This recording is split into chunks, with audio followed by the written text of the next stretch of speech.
In 2002, a young man moved into an old apartment building in Chicago. He thought he had a quiet neighbor. He was wrong. This story is real, and if you've ever lived in an apartment, you might never sleep the same again. Nate was 25, fresh out of college, found a small, affordable apartment in an old brick building, Unit 3A. The place was decent.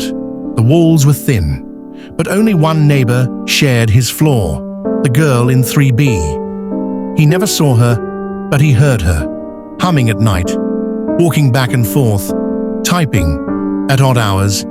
He figured she worked from home, maybe a writer, maybe just shy. Until one night, the sound stopped and didn't come back. A week of silence, no footsteps, no humming.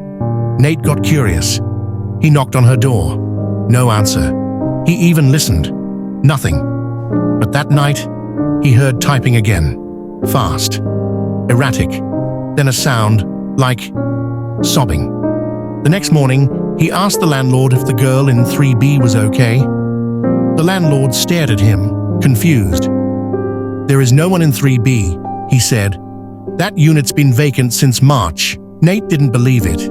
He had heard her every night, so he checked the door again. Still locked. Dust on the knob. No signs of anyone coming or going. That night, he left a note. "Hey, just checking in. You okay?" He slid it under her door. The next morning, it was back, folded neatly, with one line written in red ink. "Don't listen when I cry." Nate started staying out late, avoiding the apartment. But one night, walking home, he looked up, his window, then hers. A silhouette stood there, perfectly still. He rushed up.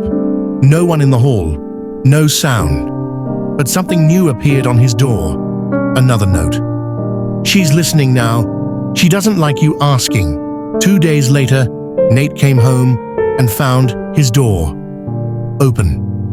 Nothing was stolen, but something was left on his kitchen table. A dusty, cracked photo frame.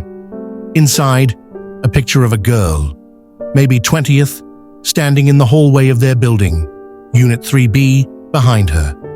On the back, written in the same red ink, "She lived here."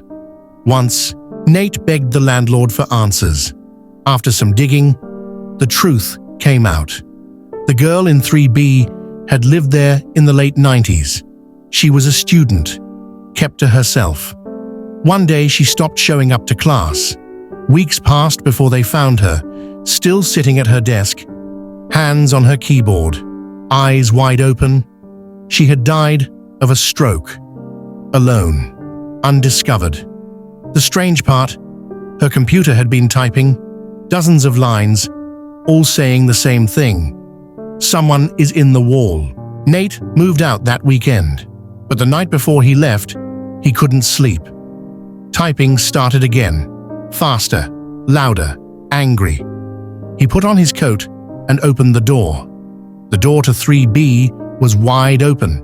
He stepped inside. Empty room, dust everywhere. But in the corner, a broken desk and a typewriter. One sheet of paper inside. It read, "She's behind you." He ran, never looked back. To this day, the unit stays empty, but new tenants still report the same thing.